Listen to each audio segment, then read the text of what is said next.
Hi, everyone, and welcome to the Asher Marketing Podcast. I'm Anthony Giuliano, and our guest this week is Megan Clouse. Megan, how you doing? I'm good. How are you? I'm doing great, and I did pronounce your last name correctly. You did. Did you see me hold my breath a little bit? I did, and then you nodded like, good job.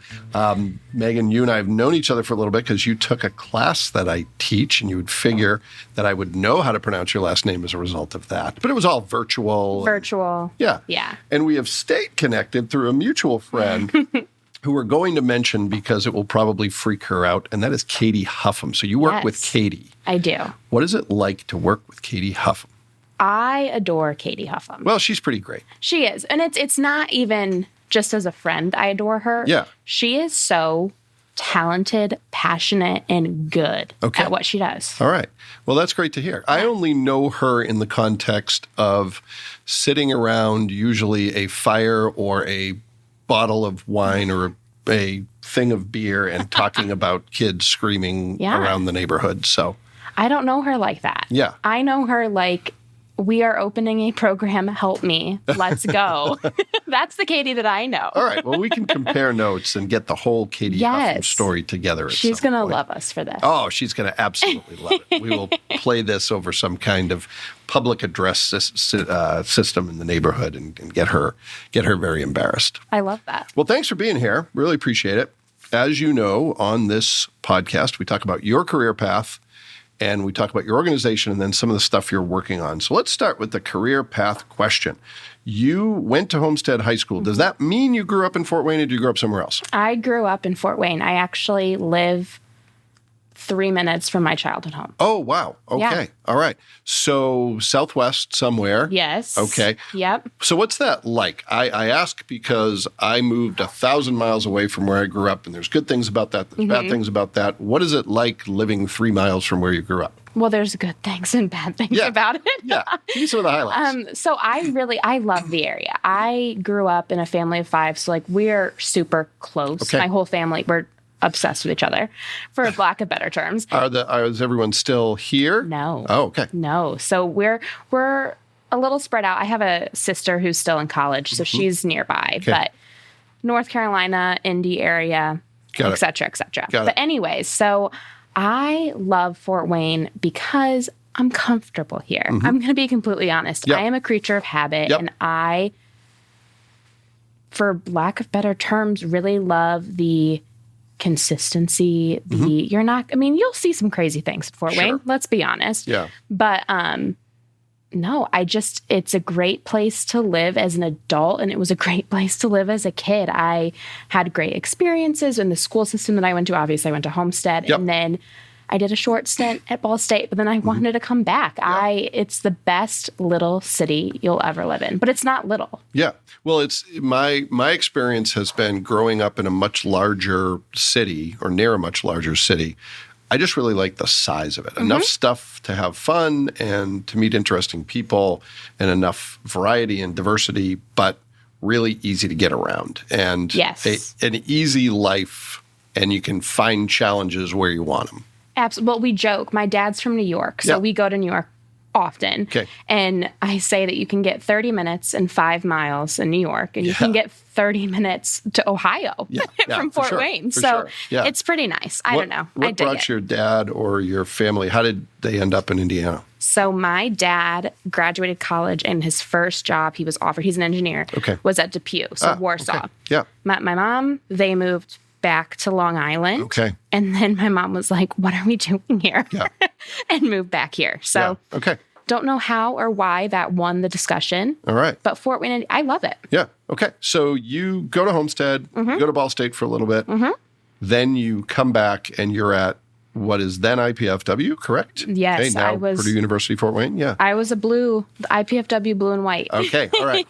So what are you studying in college, and when did you determine that was a potential career path for you? So I was studying media and public communication. Yep.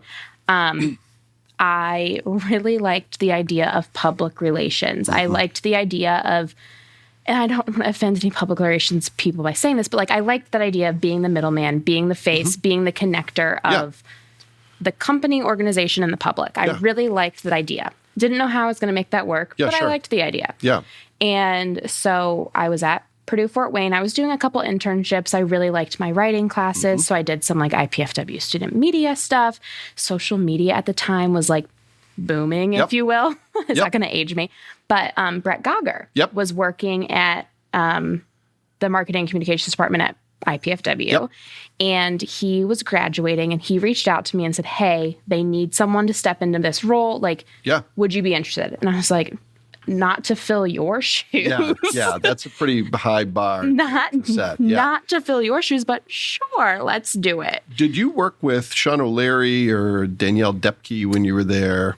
I didn't work with Sean. I worked with Danielle. So Danielle and I went to high school together. So yeah, I know Danielle through high school, and we were in the show choir together. So we know each other quite well, I would say. Okay, so just for our listeners, Sean O'Leary is an Asher employee. Danielle Depke is his spouse. Yes. So there we go. It all comes together. Ready for this small little town that we live in? Yeah, for sure. So you are working in social media while you are a student. What's that like? Because one of the big changes I talk about with students is that you're used to social media being relevant only to your personal life. It's truly social. And then there's a pivot that happens when it starts to affect your professional life. And for you, not only is it, people are going to be looking at this when they're looking to hire me, but I'm building a portfolio and I'm acting on behalf of a business, which is very different than just acting on behalf of myself and interacting with friends. I think that it taught me to turn off the Megan voice very quickly. Okay. And I don't think that there's anything wrong with the Megan voice. Just saying.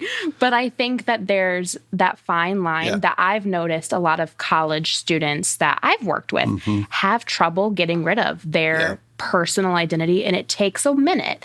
And so I was able to get rid of that as a junior in college, which was huge for me when I was looking for a career. Yeah, that's a great point. And it's something that I think is a point of distinction where I often say that if someone is really, quote unquote, good at social media personally, it's often difficult for them to be good at representing a business on social media because you have to be behind the scenes. And if someone is a huge introvert and they want to be the star of the show, that's not what being a social media marketer is about. It's not really about what being a marketer is about, honestly. Like, unless you're marketing yourself, which I think that you have to, being a marketer, you have to be likable and things like that. But at the same time, there's a job to do. Yeah, for sure. Defining that line can get difficult for some people. For sure. So you do that while you're a student. And is that your post-college employment at all, or is it strictly internship while you're in school? And so there you go. From there, you go where?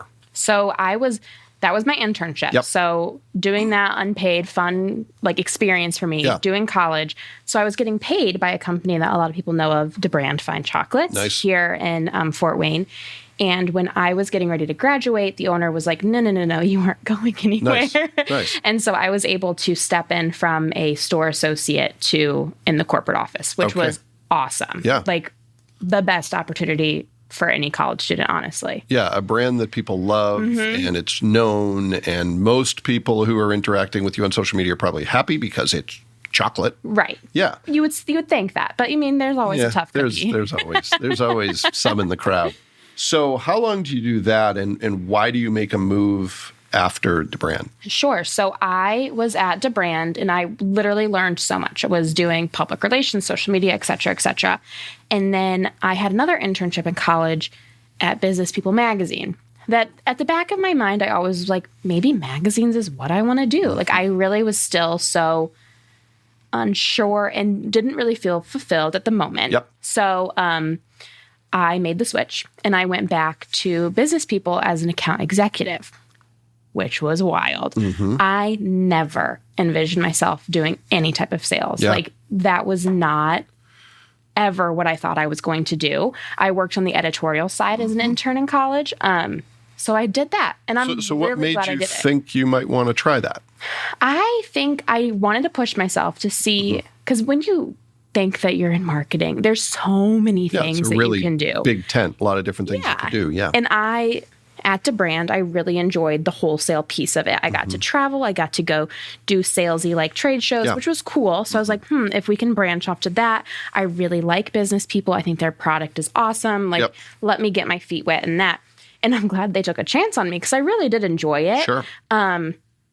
enjoyed the company, enjoyed the aspect, enjoyed what I was doing, but just didn't love sales. Yeah. So that's now I left. Yeah, well, a lot of figuring it out is figuring out what you don't like. Oh, absolutely. There was one place I worked for, I think it was 10 months, really liked the people. They were super smart, but I was like, this just isn't for me. And I had to do it in order to determine that. Sometimes that's what it takes. Absolutely. So then after that, you go to the place where you are now, correct? Mm-hmm. How did you find out about the opportunity, and what was the process like of getting your foot in the door? Do you remember this? No, not at all. Should I? Maybe. I don't know. All right. So you posted on your LinkedIn. Oh. Yeah, ready? Okay. I know you don't have no idea what I'm talking about. You posted on your LinkedIn, Brett Gogger had liked it, so it showed up on my feed. Okay. And you said something, hiring this, contact me if interested. So I messaged you and I was like, hey, I don't remember any of this. Isn't that bizarre? Yeah. So I even sent you a thank you, which is a little offending, but it's fine. It was only 3 years ago. I don't blame you. But so you connected me with Larry. Okay, yeah. And then I connected with Aging and Home Services. Well, look at that. Isn't that weird? Hey, I did something I don't remember, and it was a good thing. Most of the things I don't remember, people are like, do you remember when you did this? And I'm like, no. And then I find out. I saw you panicking a little bit. Yeah. I was panicking a lot.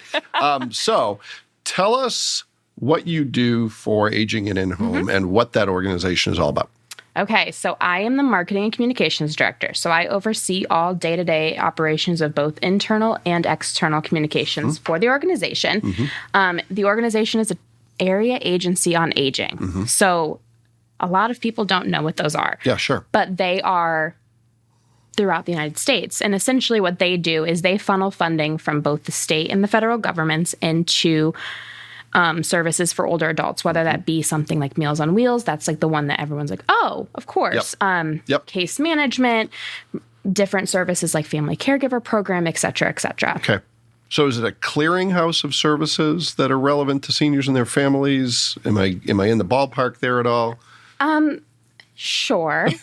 Thank you. Thank you for being generous. It's a lot. So, I mean, there's a lot of facets. So we like to say we're a resource for family caregivers, older adults, and people with disabilities. Got it. Okay. So we have that ADRC component, which is essentially a more grown-up, like call center type thing where you get to talk to an options counselor, like mom and dad, they need to get out of their house or they're having trouble in their home. One is in the nursing home, et cetera, et cetera. And so they have options, but then we have clients who are on our programs for years, and that's their case management program. So there's a lot of things and a lot of things moving, and it's 9 counties. It's not just Fort Wayne. Okay. So do you have others on your internal team, or is it just you?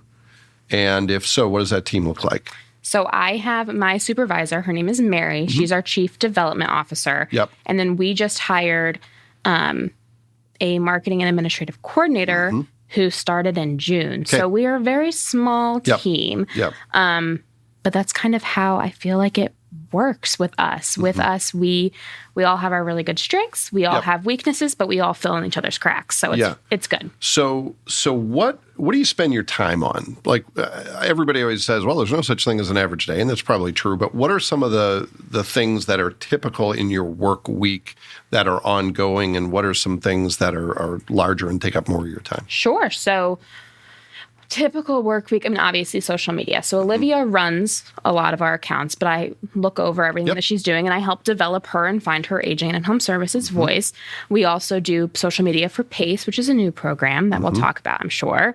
I do all of our grant writing and all of our reporting and all of our project management for that. We do internal communication. So every week we'll do a big email because half of us are still remote. So we'll stay up to date with all of the internal communication, all web updates, all YouTube updates, e-newsletter, literally like everything that you could think of that a marketer does is what I'm doing in this wheelhouse. Okay. And how big is the staff-ish at Aging and In-Home? I think we just went over 110. Okay. All right. Yeah. So a big enough organization that there's a lot of communication that needs to happen, but you can get your arms around it somewhat, and you can find most of the people you need because it's sort of that mid-size organization. Yeah. It's nothing unhandleable. Yeah. Unhandleable. What is that word that I'm trying to say? It's a word now. It's out there. So, question for you. So you're working under the development wing of the organization. Did you have any background in that grant writing stuff, that piece of it? So what was that like learning? Because that's pretty big, important stuff. Yeah. What was it like learning that on the job? It was interesting. Yeah. So the reason I think that I was able to catch on so fast, and the reason I think that they even took a shot with me, is because I had the background in writing, both at IPFW Student Media and at Business People, being their editorial intern. I could write. Yeah. It was just figuring out how to write the story, how to tell the story to the right people, because it turns out a lot of grant people, yes, they want to hear the story, but they also want to know what the heck you're going to do with their money. Sure. Like, so it was interesting, to say the least, but exciting. Yeah. I think that in 3 years, we've got it under control, hopefully. Yeah. Well, and if you don't, the granting organizations will certainly tell you that. Yeah. And they haven't yet, so we're good. Good. So you also do some work with Asher, and thank you for that. And I understand one of the things you've been doing, I don't know if it's in partnership with us or in-house or both, is some video development. Tell me a little bit about some of the video content you've been developing and why it's important to you. Yeah, so we've been doing all types of videos, both in-house and externally. I, which has now become we, because I've proved everyone that the things that we do are so much better received both visually and emotionally. We're dealing with a population. Everybody loves their grandparents. Everybody sees that their parents are aging. It's the emotional tug that you can see through a visual piece more than a written piece in social media or in website development and things like that. Yeah. That really helps with the story and piecing things together. Yeah. Because at the end of the day, yeah, that's great that you see our flyer that says we do all of these things, but like, what does that mean? Yeah. I mean, half the people that call us don't even know what an advance directive is. So I didn't know until I started working there. Sure. And it's important. These things are really important. Yeah, well, I know that's something we talked about in the class, and something that it pains me to say as a recovering English major, but video has powers that the written word and even text and photos combined don't match. Right. Where you have that emotional appeal. And when you are in the business of really helping people, as you are, it's really something you can't replace with anything else. No, not at all. I mean, it's one of those things where I can sit and write all day, but hearing firsthand from a caregiver or from an older adult, throw my stuff out the window. Yeah. It doesn't mean anything. Yeah, so this may be a non-issue, and it'll be one of the many times when I reveal that sometimes I have no idea what I'm talking about. But it may be a non-issue. But do you have any confidentiality issues, any issues that you have to work around when you are profiling people who are end users of the services? Yes. I mean, we obviously follow HIPAA protocols, and we have our own privacy practice protocols, both in our agency and at PACE. So we just have to be really cognizant. I mean, for PACE participants, it's pretty easy because they get to voice for themselves, hey, you're more than welcome to use me. That's fine. But some people prefer not to, and that's fine too. I think with a lot of stuff, when we're writing it, it's really simple just to like change names, change a couple details. Sure. You're on your way. But with videos and pictures, it gets tricky because if you take an awesome picture and someone who does not want to be in it is in that picture, you're either figuring out how to Photoshop that thing or you've got to scratch it. Yeah, for sure. So what are some of the biggest challenges that you have in your work? Some of the stuff that is either really difficult to overcome and you overcome it, or stuff that you're still working through? I think that one of the biggest or most difficult parts and pieces of my role is that I'm marketing to a group that is still very much in the old marketing age. They have not entered the digital world yet. But I'm also marketing to half to 70% who are. So you have to make sure that you hit both of these populations. And it's hard. Because like some of the things I feel like are so redundant. Like we're doing newspaper, we're doing TV, we're doing e-newsletters. Like, do we really need to do all of that? Yes, we do. Yeah, unfortunately, the audience is so fragmented. What's been said to me, it's not something I came up with, but someone once told me it is the same message over and over again, but through a wide variety of media. Absolutely. That's how you get to today's audience, and I really think that is the secret. As hard as that makes the job, it's what's necessary if you want to tell a story. Absolutely. And do it with a limited budget on top of that. So right, because you're a nonprofit, so you're like, all right, let's see what pennies we can put there. But I mean, that is one of the most difficult parts of my job is reaching the audience where they want to be reached. Yeah, for sure. So let's talk now about some of the big things you're working on. You've mentioned the PACE program a couple times. Tell us, what is the PACE program and how does that affect your work life? So PACE is a new program that Aging and Home Services opened with Parkview. Mm-hmm. So it's PACE stands for Programs of All-Inclusive Care for the Elderly. And this is a national program, correct? Yeah, so this is a program. It started in like 1971 in San Francisco with a bunch of immigrant families that their elders or their parents or grandparents wanted to stay in the home. They didn't want to go into nursing home because that was not traditional for them, which is great. Let's love it. But how do we fix that? And make it affordable too, because it's really expensive to be a caregiver. Yeah, I mean, that's a whole nother ball game. Yeah. But so this program, we opened it this year. It's been a program in process, like everything during COVID. Yeah, sure. But it is falling in my wheelhouse because Aging and Home Services, with Parkview, we combine social and clinical care. So they're really providing that clinical aspect of this program while we're providing the social work, the admin, those kinds of roles. So I am working very heavily with Katie on developing marketing materials and websites and communicating what the heck a PACE program even is, because it's a whole new thing. Yeah. So it's not only marketing it, but it's educating the market. So that is what is with the PACE program. Yeah. And you were going to have in August an open house, and that went away because of COVID, correct? Unfortunately, yeah. So we would have loved to have people, because I mean, you have to see it to understand. You do. Sure. And we would have loved to have an open house, and it would have been fun and see everyone, but we have to be smart. Oh, and sure. Especially with the population. If the whole PACE team goes down, then what happens to the participants? Yeah, that would be bad. Not good. So where is this? It's a facility, and if so, where is it located? Yes. So the PACE Center is located in our old office off of Lake Avenue. Okay. So we moved. Aging and Home Services. I'm going to be very clear on this. Aging and Home Services moved to PHP's old office off of Jefferson.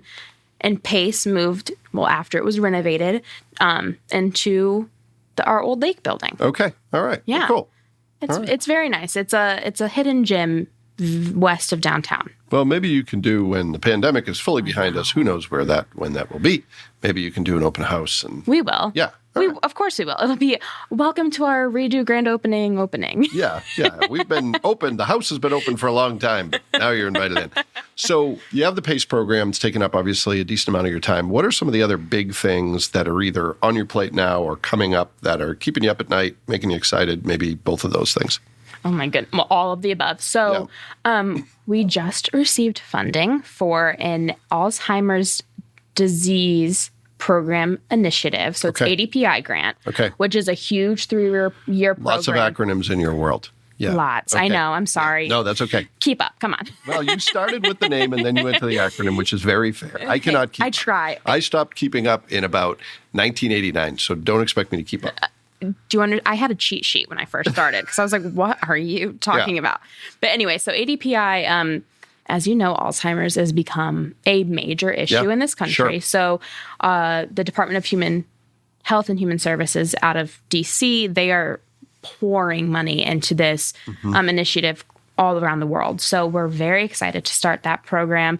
It's going to be a long haul because there's lots of reporting. There's lots of not only starting the program, but making it work and getting those effective, the numbers and everything. Sure.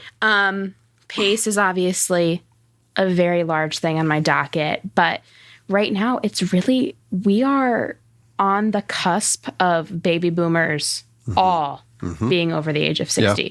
And I don't think that people understand that quite yet. Like we're dealing with the staff issue all over the world. Yeah. Baby boomers are no longer working in the grocery stores because at COVID, they were like, oh no, I'm done checking out. And so we're dealing with a population that grew, spiked, and they're all going to need services in the next 5 to 10 years. I think it's 2030, all baby boomers will be 65 or 60. Okay. Which is 10,000 a day for the next 9 years. Wow. Okay. A lot. All right. And that's job security for the rest of us if if we can find enough people to do the jobs alongside us. Yeah. I mean, it's a lot. And I think that like in the aging industry, we hit on grant writing a little bit. The aging funds have not really been reevaluated in years. So back in, let's say 15 years ago, when they were like, yes, like we have X amount of dollars per $10 per person. That's awesome. But like now, we have like $2 per person because of how many more people there are. Those are not the figures, obviously. Yeah. But it's going to be wild over the next couple of years, just with how this ebbs and flows. Yeah, for sure. Wow. I had not done that math in my head. Now it kind of scares me. So I mean, it shouldn't scare you, but it should definitely, I mean, people, who's going to care for people? Yeah. Who? Yeah. If it's not going to be your daughter or a millennial caregiver, which we're seeing way more frequently than we had in the past. Yeah. What are we going to do? Yeah.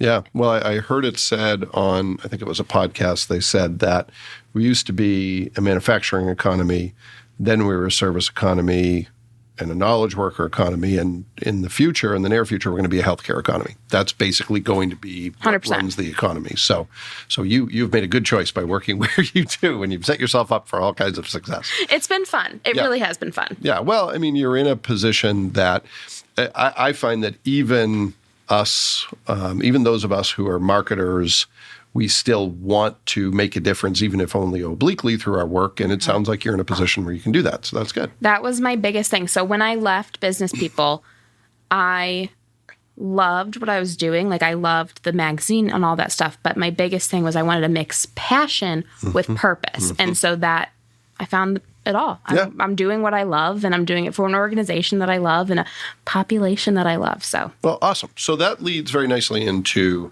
the speed round of the show. Speed round, where we talk about 3 questions. And here's the thing, everyone. The speed round of the show isn't really the speed round of the show, because it usually takes 15 minutes to ask the speed round questions, and sometimes it takes the guests 15 minutes to answer the questions. So please manage your expectations when we say speed round. But in any case, first question I want to ask you is about career path. We've talked about how you navigated different challenges and how you ended up where you are. What's your one best piece of advice when it comes to building a career that you're fulfilled in and where you have some success?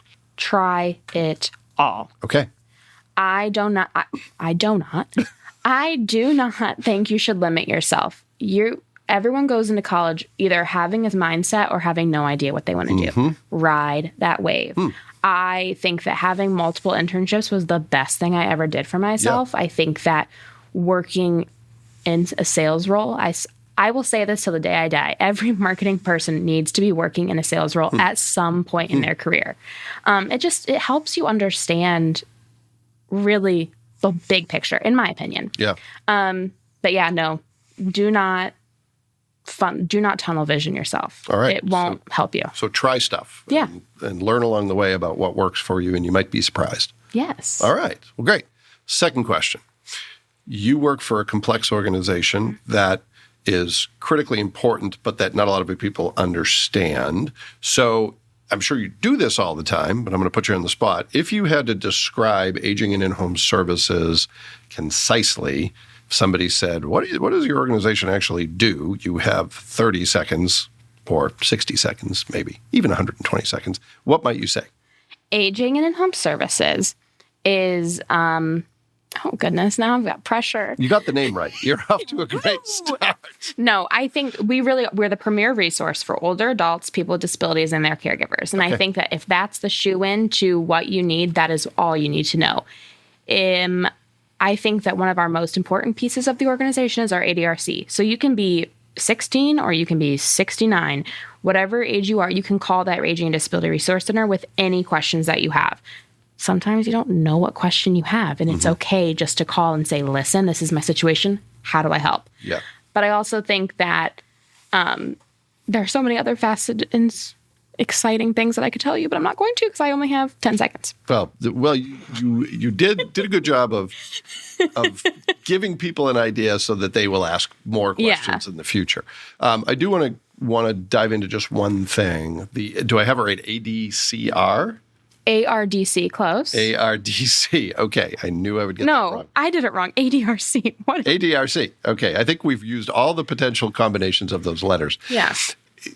My assumption is that is staffed with folks who have seen it all, and if you don't even know what you need, call them and they can point you in the right direction, correct? 100%. So it literally, when you think aging, we are all aging. Yeah. We're the youngest and the oldest we've ever been right now. It's true. This is getting very profound. Thank you.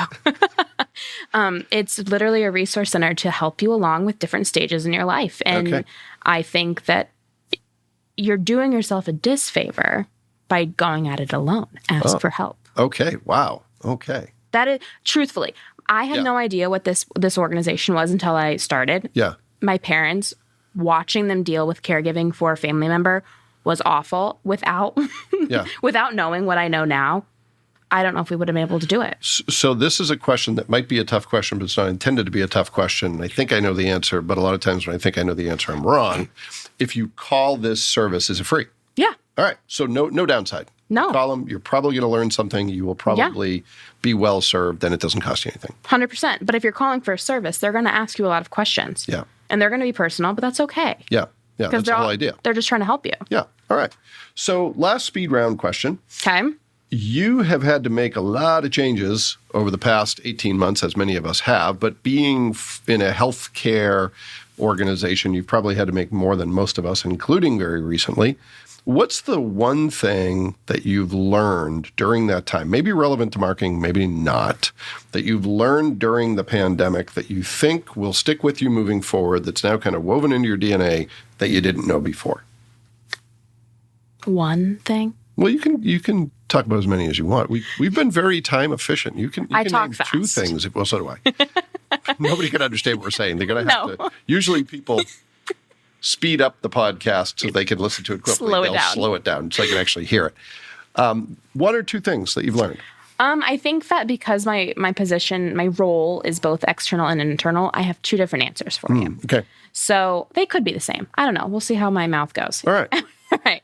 So I think that the biggest thing during the pandemic that I've learned is that transparency means so much more than coming up with a fluff answer just to get it out. Can you give me an example of how you've experienced that, why you think that's true? So in internal communication, we were all so confused as to what is going on. We're still confused as to what is going on.